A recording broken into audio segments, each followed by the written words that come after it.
Okey, sekarang kita nak potong kita punya sourdough bread. So kalau siapa yang nak potong tu, make sure belilah pisau yang ada gigi-gigi macam ni nampak tak gigi-gigi ni. Okey. So ni lah bentuk pisau dia.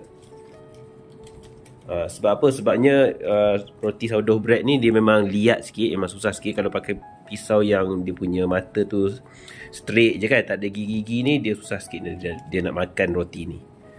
So kalau boleh belilah pisau yang macam ni. Okey.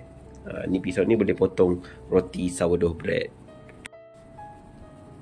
Okey, so sekarang kita akan potong So nak potong dia, pegang macam ni. Lepas tu dengar tak? Dia punya crust tu.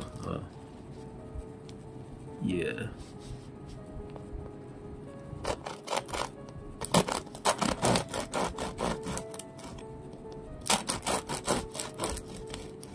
Sebab itulah pentingnya pakai pisau yang ada gigi ni. Sebabnya dia boleh makan dia punya kulit dia yang keras tu.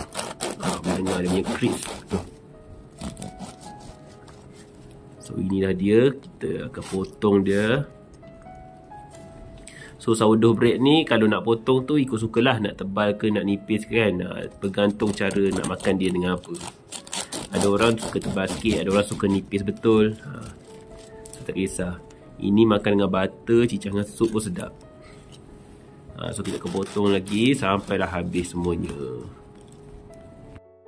Okey, so inilah hasil dia selepas kita potong tu. So boleh nampak Lepas tu boleh tengok dia punya kat dalam dia macam ni. Inilah dia bahagian dalam dia. Tengok dia punya tekstur tu. Inilah tekstur dalaman roti sourdough bread. So kalau siapa yang nak order, memang boleh order lah. Boleh komen kat bawah. Ataupun pergi kepada Starcade Studios. So cara bungkus roti sourdough bread ni, kita boleh simpan dengan kita wrapkan dia dengan cling wrap lah.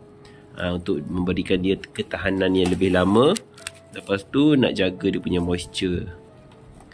So macam ni lah kita akan wrapkan dia satu ni. Lepas tu bolehlah masuk peti ais untuk simpan.